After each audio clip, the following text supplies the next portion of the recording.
nós pretendemos falar nessa série de vídeos sobre as principais seitas, ou algumas das principais seitas que estão principalmente no Brasil hoje. E a seita que eu quero falar hoje é a seita chamada Adventista do Sétimo Dia. E por que eu preferi falar da Adventista do Sétimo Dia primeiro? Porque infelizmente muitos cristãos sinceros e verdadeiros têm confundido a Igreja Adventista do Sétimo Dia como uma igreja bíblica, como uma igreja genuína, legítima, verdadeira à luz das Escrituras. Alguns confundem, se deixam persuadir pela própria Igreja Adventista do Sétimo Dia que eles são o terceiro anjo, a voz do terceiro anjo, que está em Apocalipse capítulo 14. E isso é um grande equívoco, ok? Mas vamos ver aqui alguns fatos históricos e um pouco também sobre a doutrina dos adventistas, tá? Vou procurar ser sucinto, eu não quero vídeo longo, quero vídeos mais curtos, para ficar um vídeo bom de você assistir. Isso também a título de informação acadêmica, de repente você vai fazer um trabalho para o seu curso de teologia, ou você está pesquisando sobre seita e heresia, enfim. Então, nós vamos estar falando. Vamos falar um pouco sobre a história, como é que surgiu esse movimento chamado Adventista do Sétimo Dia. Ali por volta do século XIX, agora dessa era comum, obviamente, ali por volta do ano 1700 e alguma coisa, surgiu esse movimento. Iniciou-se através, primeiro, de Guilherme Miller, quando ninguém se falava sobre a volta de Cristo, ninguém se falava sobre a segunda vinda do Senhor. Esse pastor batista do estado de Nova York, chamado Guilherme Miller, ele, lendo Daniel 8,14, onde está escrito, ele me disse, até 2.300 tardes e manhã e o santuário será purificado. Então o que acontece? Miller, ele interpretou esse versículo como que Deus estava revelando para ele que Jesus voltaria daqui 2.300 anos. Então ele voltou, ele interpretou o texto da seguinte maneira: ele voltou até o ano 457, quando Esdras voltou do cativeiro para Jerusalém, no ano 457, ele fez o cálculo a partir daquele momento, do registro de Daniel, que datava essa volta de Esdras, ele foi lá para a volta de Esdras, e calculou 2.300 tardes de manhã, como cada dia desses 2.300 tardes de manhãs, como cada dia representando um ano. E então ele fez os cálculos e ele concluiu que Jesus Cristo ia voltar no dia 21 de março de 1843. E ele começou a fazer desse versículo bíblico, Daniel 8,14, o tema principal da sua pregação. E ele começou, isso ele fez essa profecia no ano 1818, tá? 1818, diz que em 1843, dia 21 de março, Jesus vai voltar, Jesus vai arrebatar e voltar à igreja. Jesus vai voltar e arrebatar a igreja. E então, ele começou a chamar a atenção de cristãos de todas as partes, não só dos Estados Unidos, mas de todas as partes, até do mundo. E ele conseguiu, irmão, simplesmente reunir mais de 100 mil seguidores, pastores, líderes, pessoas vieram de todos os lugares, creram na profecia de Miller, de uma forma, irmão, muito incauta, porque a Bíblia é muito clara em dizer que ninguém sabe o dia nem a hora da volta do Senhor. E como é que o cara abre a boca para marcar o dia que Jesus vai voltar, consegue reunir 100 mil pessoas, inclusive pastores, enfim. Então mais de 100 mil pessoas se reuniram, muitos líderes, cada um com seus grupos ali, liderando seus grupos, se uniram a Miller. Chegou o dia, passaram-se vários anos, de 1818 para 1843, daí, 30 anos, mais ou menos 30 anos, 27 anos, 30 anos, enfim, eu estou calculando aqui agora, só na cabeça aqui, rápido, não sou muito bom para fazer cálculo assim, incompleto, mas enfim, então esperaram, aguardaram a vinda do Senhor, Então, deixa eu ver esse cálculo aqui direitinho.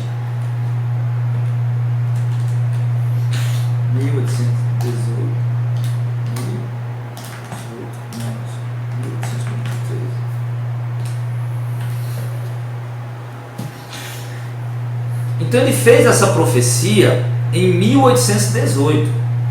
Para 1843 eles iam ter que esperar 25 anos, e foi exatamente isso.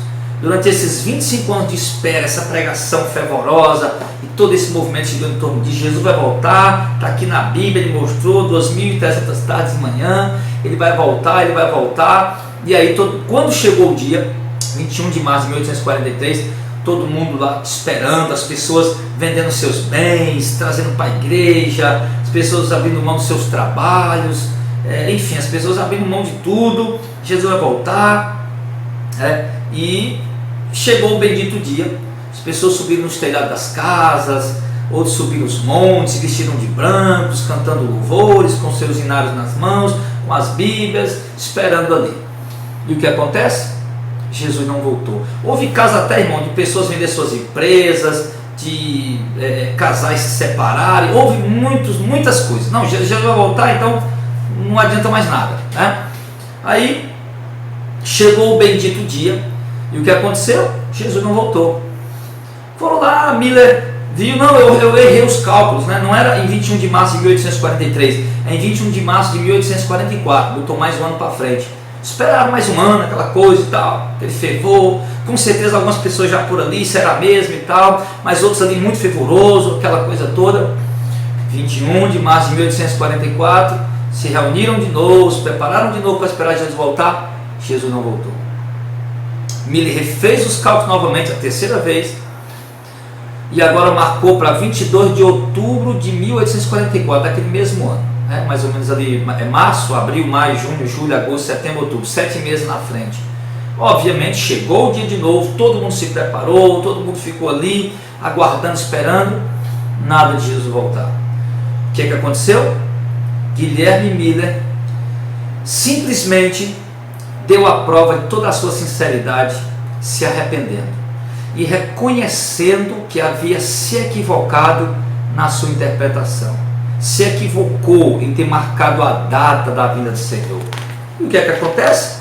Ele escreve um pedido de desculpa para os seus seguidores, dizendo o seguinte, aqui está o pedido de desculpa dele aqui: acerca da falha da minha data, expresso francamente o meu desapontamento. Esperamos naquele dia a chegada pessoal de Cristo, e agora para dizer que não erramos é desonesto. Nunca devemos ter vergonha de confessar nossos erros abertamente. Então observe que Guilherme Miller foi muito sincero.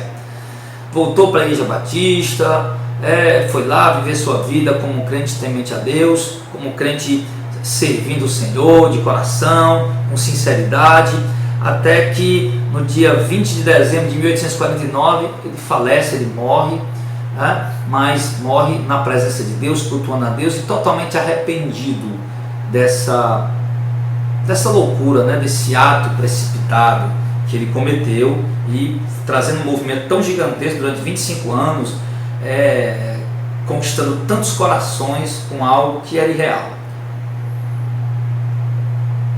Só que Miller abriu mão da revelação, abriu mão, reconheceu que estava errado, mas nem todos que seguiram a revelação de Miller, a interpretação de Miller, estavam dispostos a desistir do projeto. Alguns grupos, 2 grupos principais, ou 3 grupos principais se reuniram para formar uma nova igreja baseada nesse novo movimento, e nessa nova interpretação de Miller. Como foi que esses grupos se reuniram para fazer isso? Um cidadão chamado Iran Edson, nem todo mundo abriu mão, não vamos abrir mão não da revelação de Miller. Miller está certo, deve ter alguma coisa errada aí, vamos ver o que é, o que houve, o que há. E aí, um rapaz chamado Iran Edson, um senhor, que inclusive ficou conhecido como Cleopas do Milharal, ele disse que no dia 22 de outubro de 1844, que era o dia que Miller tinha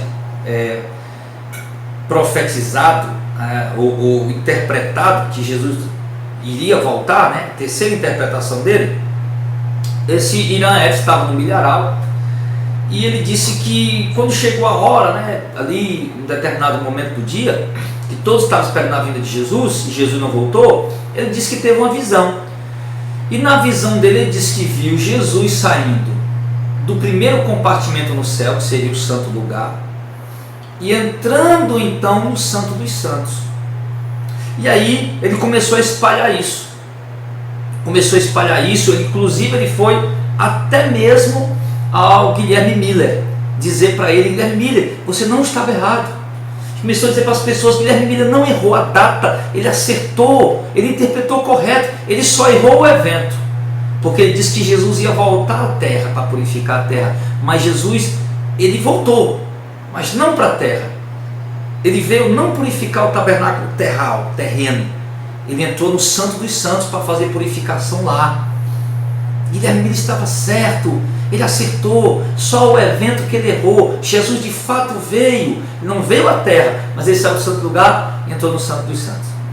Foi daí que surgiu a tal doutrina do juiz investigativo, que a gente vai já mostrar quando chegar nos pontos doutrinários, que também vou ser breve, ok? E então, o que acontece? Ele tentou convencer o Miller que o Miller estava certo, né? Tentou convencer as pessoas, só que o Guilherme Miller disse que não tinha mais confiança. Não tinha mais confiança, eu tenho aqui escrito o que ele falou: não tenho confiança alguma nas novas teorias que surgiram do movimento. Isso é, que Cristo voltou, que a porta da graça foi fechada, que a 7ª trombeta tocou, e que em seguida, aliás, e que o cumprimento da profecia tenha se cumprido em qualquer sentido. Guilherme Miller disse: eu não acredito, eu não dou crédito a isso mais. Mas esses três grupos insistiram, e esses três grupos apoiaram o Irã Edson, o Cleopas do Milharal, na sua revelação. Então eles se reuniram, se uniram de forma a contribuir com o outro, a corroborar com o outro, na formação dessa seita que hoje é conhecida como Igreja Adventista do Sétimo Dia. Então, havia um outro grupo dirigido por Joseph Batts, e esse cidadão, junto com o seu grupo, ele observava o sábado, ele guardava o sábado. O outro grupo, que se reuniu também ao Irã Edson, cuja senhora Ellen Golden White, ou senhorita no momento, que era ainda solteira, o outro grupo, que fazia parte, a Ellen Golden White fazia parte desse outro grupo, junto com esse Joseph Batts e o seu grupo, que guardava o sábado. E já o grupo da Ellen White já dava mais ênfase ao espírito de profecia. Inclusive eles diziam que essa jovem Ellen Golden White, ela tinha um espírito de profecia, E aí esses três grupos se uniram, cada um dando ali a sua contribuição. O primeiro era o do Irã Edson, que deu a revelação com respeito à purificação do santuário celestial, Cleopas do Milharal. O segundo grupo, Joseph Batts, que trouxe o legalismo da questão da guarda do sábado e a observância de algumas coisas da lei. O terceiro, era um grupo que a Ellen White fazia parte, que você sabe que a Ellen White, ela fez uma forte influência na Igreja Adventista do Sétimo Dia por mais de meio século, e ainda continua fazendo, a grande profetisa, o espírito de profecia, o grande guia da Igreja Adventista do Sétimo Dia é a Ellen White. Tudo que eles interpretam na Bíblia é à luz dos escritos de Ellen White. Então Ellen White, de fato, ela é o pilar principal da Igreja Adventista do Sétimo Dia. Então ali nasceu esse movimento com esses três grupos, Irã Edson, Joseph Batts e o grupo cuja Ellen White fazia parte. Esses três grupos se reuniram, baseado em torno dessa revelação do Irã Edson, Cleopas do Milharal, que Jesus saiu do primeiro lugar do santuário, entrou no Santo dos Santos em 1844. Então ele nasceu ali esse movimento chamado Igreja Adventista do Sétimo Dia. Claro que eu estou contando aqui de uma forma resumida, não quero ficar lendo, quero procurar falar mais espontaneamente e também quero ser sucinto, obviamente, não quero vídeos muito longos, tá? E hoje a Igreja Adventista do Sétimo Dia, ela tem sua sede principal localizada lá nos Estados Unidos, certo? E aqui no Brasil, a sua sede principal fica localizada em Tatuí, São Paulo. Hoje eles têm aproximadamente 10 milhões aliás, eles têm mais de 10 milhões, perdão, eles têm mais de 10 milhões de adeptos pelo mundo inteiro. E só no Brasil são já mais de 1 milhão, ou quase 1 milhão, aproximadamente 1 milhão de adeptos do segmento do Adventismo do sétimo dia. Inclusive pessoas de igrejas evangélicas que saíram das igrejas evangélicas e foram para a igreja adventista do sétimo dia, acreditando que eles de fato têm a revelação de Deus. E muitos são atraídos lá por conta do legalismo da guarda do sábado, ou por conta do espírito de revelação da Ellen White, enfim. Então eles atuam com muita força. Por isso que esse movimento cresce muito, irmão, no Brasil e no mundo, porque eles são muito estrategistas. Eles atuam com muita eficácia em diversos setores da sociedade. Por exemplo, eles atuam na saúde, eles mantêm diversos hospitais, eles atuam também na educação, eles têm colégios próprios, né? Eles produzem literatura para o ensino fundamental e médio, olha só, né? E hoje eles têm a sua principal sistema de divulgação, que foi inaugurado em novembro de 1996, lá em Nova Friburgo, do Rio de Janeiro, que é a TV Adventista, né? O Sistema Adventista de Comunicação. O programa está escrito, esse é o principal meio de comunicação deles hoje, né? Estão espalhados na TV aberta, TV fechada, TV a cabo, estão aí nas redes sociais, enfim.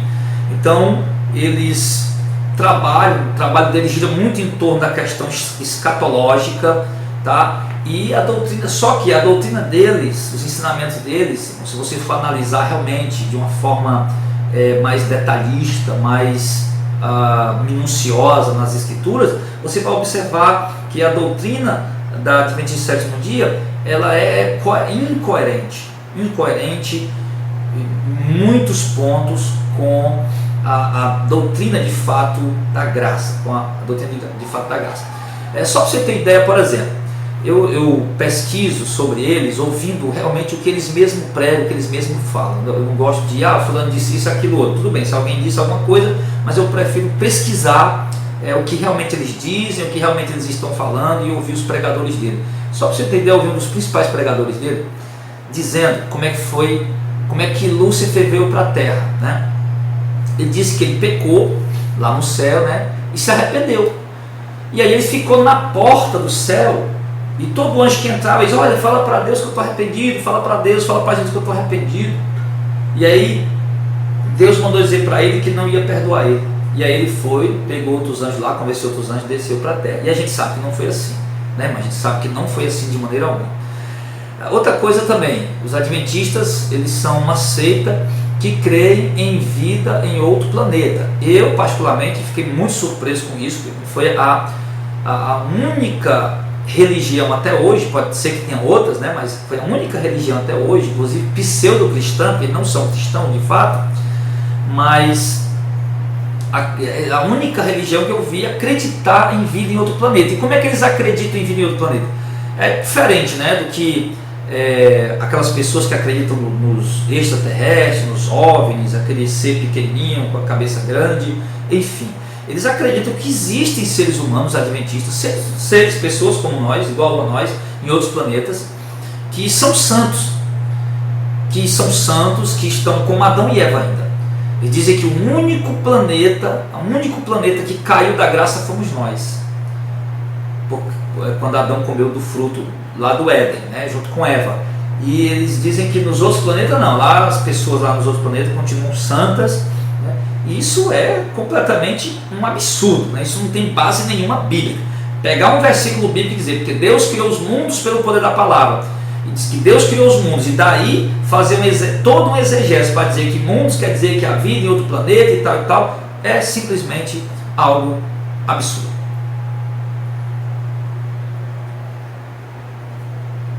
Então, queridos, você sabe que eu gosto de tomar meu tererê, né? Enfim, então vamos ver aqui algumas das principais doutrinas dos adventistas do sétimo dia. Nós vamos ver aqui umas 3, mais ou menos, tá? São as 3 aqui que são mais divergentes realmente da ortodoxia cristã. Primeira doutrina mais forte dos adventistas, sabe qual é? A guarda do sábado. A guarda do sábado, a Ellen White, ela ensinou para os adventistas que a guarda do sábado, aliás, quem não guarda o sábado e guarda o domingo, vai aceitar o selo da besta. Ela diz que o selo de Deus é o sábado e a marca da besta é a guarda do domingo. Olha só, enquanto a Bíblia diz que o selo de Deus é o Espírito Santo, né? Não tem nada a ver com o sábado, o selo de Deus é o Espírito de Deus, o Espírito Santo da promessa. Mas ela ensinou para eles que a observância do sábado é o selo de Deus, que a observância do domingo é o selo do anticristo. E eles dizem que hoje não tem problema, as pessoas podem guardar o dia que quiserem, mas quando chegar a ascensão, quando chegar o tempo da ascensão do anticristo, aí sim, quem guardar o domingo vai ter o selo da besta e quem guardar o sábado vai ter o selo de Deus. Isso é completamente incompatível realmente com as escrituras. Agora, quando foi que essa doutrina criou força? Olha só, não foi por interpretação bíblica. O mais interessante é isso, que hoje os líderes adventistas defendem a guarda do sábado com unhas e dentes. Eles procuram 1000 versículos bíblicos para interpretar de forma incoerente e equivocada, para dizer que nós, gentios, não judeus, gentios, temos que guardar o sábado. Só que essa interpretação deles não principiou-se de uma interpretação bíblica, mas de uma revelação que a Ellen White teve. Você sabe, como eu falei, que o Joseph Bartz, ele guardava o sábado, né? O grupo dele, aqueles 3 grupos se reuniram. Joseph Bartz liderava um grupo, Iran Edson liderava outro grupo, e havia outro grupo cuja Ellen White fazia parte. Não era líder, mas fazia parte, mas ela foi se destacando por conta dessas visões e revelações que ela começou a ter, e visões com certeza que não vinham de Deus, as visões da Ellen White. Mas enfim, como é que começou, como é que ganhou força essa questão do guardar o sábado, que começou ali com Joseph Bartz, ali junto com aquele grupo? Ganhou força quando a Ellen White, ela disse ter tido uma visão e viu Jesus descobrindo a arca do concerto. E quando Jesus descobriu a arca do concerto, ela disse que viu dentro as tábuas da lei. E ela olhou e viu as tábuas da lei, e ela achou interessante que o 4º mandamento, que é a guarda do sábado, ele estava rodeado de uma auréola de luz. E aí ela entendeu que Jesus estava mostrando para ela que o sábado, que o 4º mandamento é o centro de tudo. Estava rodeado de uma áurea de luz. Então, ele é o centro de tudo, ele é o principal mandamento, ele deve ser guardado. Ela entendeu isso. Só que quando você vai para a Escritura Sagrada, você não vê isso. Isso foi uma alucinação, um sonho, uma visão de alguma coisa do tipo maligna, mas não algo, uma interpretação bíblica. E dizer que o sábado, a nossa salvação depende da guarda do sábado, isso é um equívoco doutrinário. Mas eu não estou aqui hoje para refutar isso aí, eu estou aqui mais para expor aquilo que eles creem, mas só quero dizer que essa doutrina é um absurdo, que nós não podemos sistematizar doutrinas ou criar doutrinas baseadas em sonhos.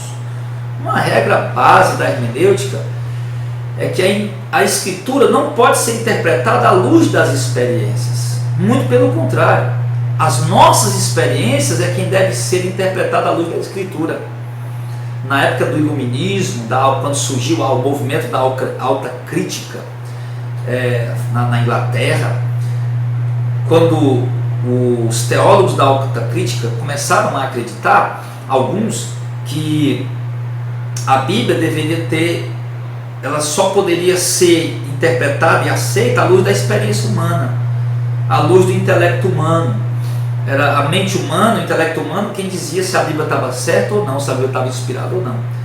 Então surgiu isso aí no século XVIII, XIX, mas essa coisa já vem de muito tempo com os hereges, que querem interpretar a Bíblia à luz das suas experiências. Então, se eles tivessem olhado para a Bíblia, Ellen White, vamos ver o seguinte, vamos ver se a sua visão, ele concorda com a Bíblia. Deixa eu ver aqui, vamos ver se concorda com a Escritura. Não concorda. Não concorda, porque Paulo está dizendo que Jesus disse que ele é o Senhor do sábado, os discípulos trabalharam no sábado. Paulo disse que nós não devemos permitir que as pessoas nos julguem pelo dia de sábado, por dia de festa. Não. Então, e olhar os outros versículos e ver que nós somos uma igreja gentil e que essa coisa do guardar o sábado, ele não se aplica como um princípio moral, mas como um princípio cerimonial. Tá? Isso é tão idolatrado pelos adventistas que eu nas minhas pesquisas, eu vi um pastor adventista ensinando como é que se recebe o sábado, que a pessoa não pode estar dentro de ônibus, não pode estar, tem que perder o emprego, não tem esse negócio não, pode perder o emprego. Bateu 6 horas da tarde, na quinta-feira, aliás, sexta-feira, 6 horas da tarde, que é 6 horas da tarde quando começa o sábado para eles, né? Na quinta-feira, 6 horas da tarde, não pode estar dentro de ônibus, não pode estar trabalhando, não, tem que dar um jeito, se vira, tem que estar em casa, tomado um banho, com o inário na mão e a Bíblia na outra, com a família sentada no sofá, reunido, e quando der 6 horas, receber o santo sábado do Senhor com louvor. Irmão, isso é idolatria, isso é o cúmulo dos absurdos, né?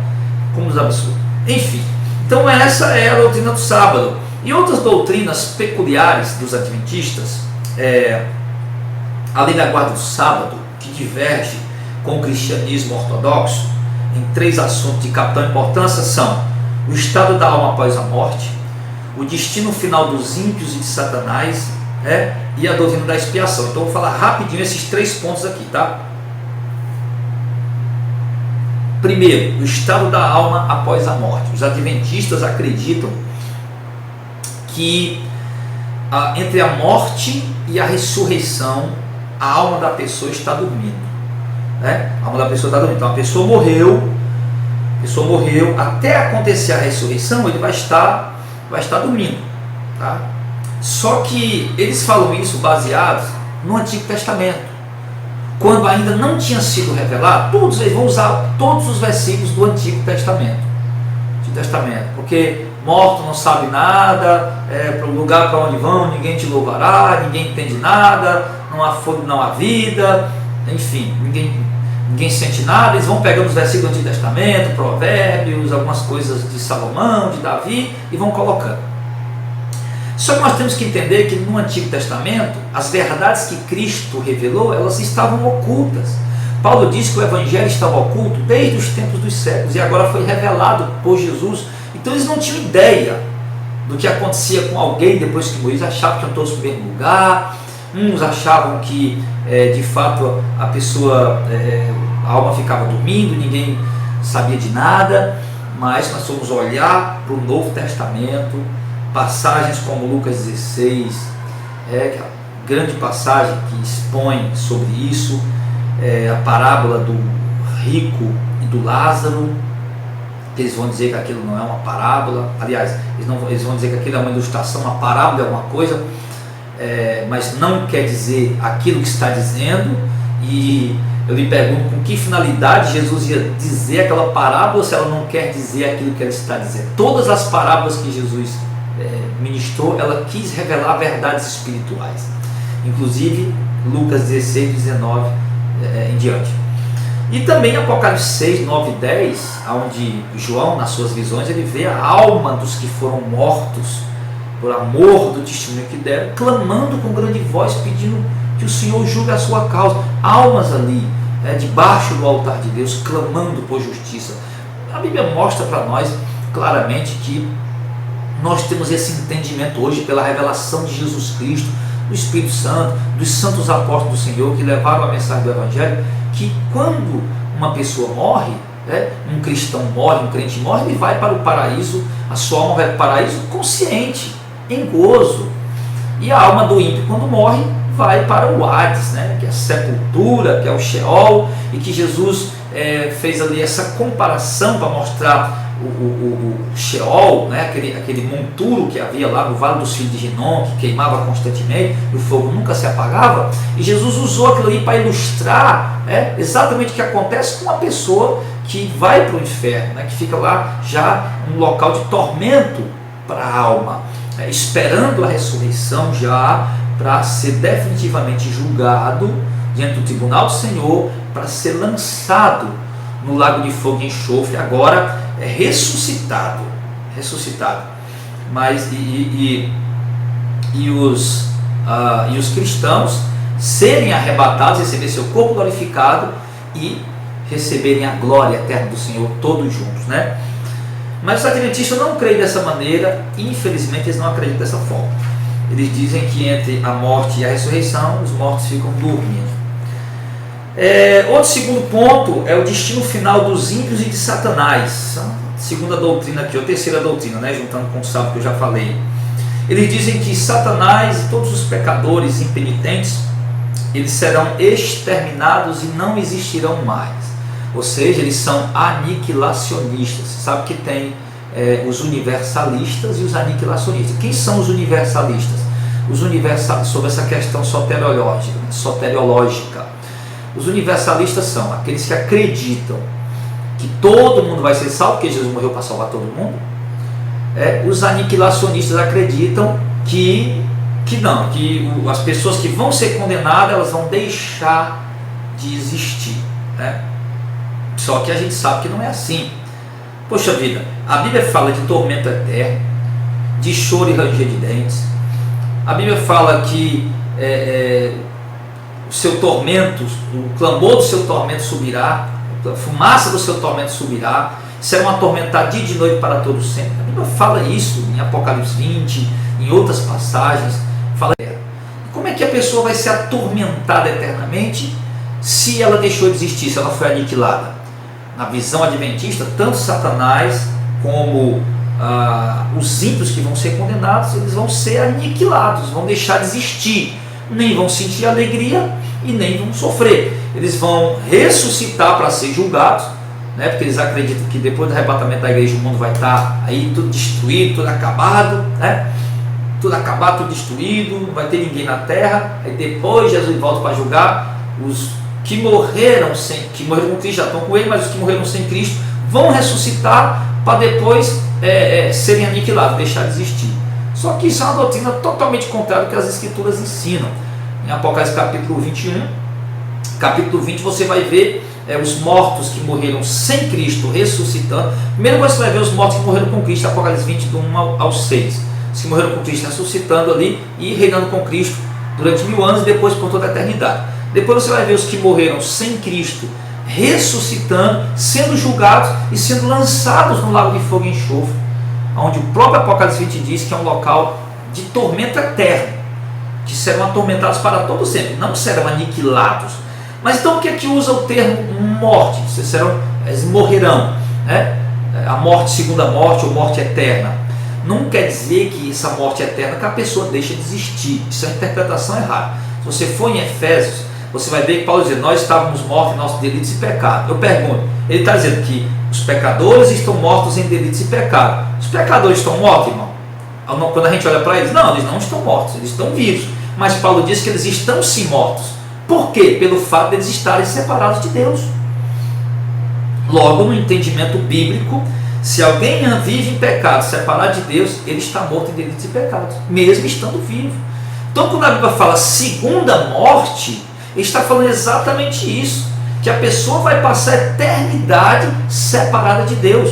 É isso, meu irmão, é isso. E por quê? Essa é a doutrina mais coerente, essa é a doutrina correta, bíblica, ortodoxa. Por quê? Porque todos, além dessa interpretação, todos os outros versículos que se referem, do Novo Testamento, que se referem aos ímpios que morrem, fala de tormento eterno. E alguém só pode ser atormentado eternamente se estiver sentindo alguma coisa. Mas o Adventista diz que não, que os pecadores, Satanás, o diabo, o pecado vão ser exterminados para sempre, não vão existir mais, né?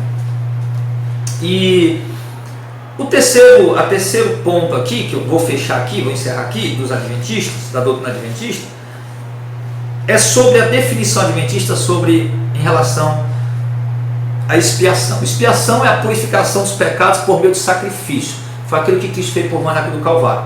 Por meio do seu sacrifício, ele fez a expiação dos nossos pecados. Ou seja, ele purificou nossos pecados, apagou, riscou, enfim. Então, mas na interpretação adventista, sobre expiação, aqui surge, aqui entra a visão do Irã Edson, Cleopas Milharal, de 1844, que diz que Cristo saiu do primeiro tabernáculo do céu e entrou no segundo. Aqui entra a doutrina do juiz investigativo, tá? Então, é nesse ponto que os adventistas mais divergem com a doutrina ortodoxa, a doutrina apostólica, a doutrina de Cristo. Enfim, nesse ponto que eles mais divergem. Por quê? Porque eles vão, irmãos, interpretar a obra expiatória de Cristo do modo mais absurdo que você possa ouvir. Preste bem atenção. À luz da doutrina adventista, a doutrina da expiação ela é explicada a partir do seguinte raciocínio. Observe. Em 1844, Cristo começou a purificação do santuário celestial. Preste atenção. Ou seja, eles entendem que o céu é uma réplica do templo de Salomão, do santuário terreno. Eles entendem assim. E que tem um santo lugar, que é onde entrava o sacerdote, e tem o santo dos santos, onde entrava o sumo sacerdote uma vez por ano. Os adventistas interpretam dessa maneira. Eles acreditam assim. E aí eles dizem que Jesus, do ano 33 até 1844, quando Jesus morreu na cruz do Calvário, no ano 33, né? Está consumado, ressuscitou, subiu ao céu. Ele diz que quando Jesus subiu ao céu no ano 33, ele foi para o santo lugar lá no céu. Ele não foi para o santo dos santos. Ele não foi sentar à direita do Pai. Ele não foi sentar à direita de Deus para interceder por nós. Ele foi para o santo dos santos. E Jesus não estava lá próximo ao Pai. Estevão viu, eu vejo céus abertos e o filho na direita da majestade nas alturas. Então, Estevão viu Jesus ali à direita do Pai. Jesus diz claramente que vou para o meu Pai. Que foi ter a glória que ele tinha com o Pai antes que o mundo existisse, enfim. Então Jesus diz claramente, muitas vezes, que ele foi para junto do Pai. Mas os adventistas não. Os adventistas dizem que do ano 33 até 1848, 44, Jesus estava no santo lugar apenas. E o que Jesus fazia no santo lugar? Ele intercedia em prol dos pecadores penitentes. Embora Jesus estava lá no santo lugar do ano 33 até o ano 1844, intercedendo pelos pecadores impenitentes, ainda assim eles continuavam com os seus pecados. Olha só como eles desprezam a obra expiatória de Cristo. Jesus estava lá, intercedendo no santo lugar pelos pecadores impenitentes, mas os pecados deles permaneciam registrados no livro. E a obra expiatória de Cristo serviu de quê? Morte da cruz do Calvário serviu para quê? Se era essa tal de juiz investigativo, não precisava Jesus nem ter vindo. Morrer para quê? Se a morte dele não ia purificar pecado, ele podia ter começado o juiz investigativo mesmo sem ter vindo.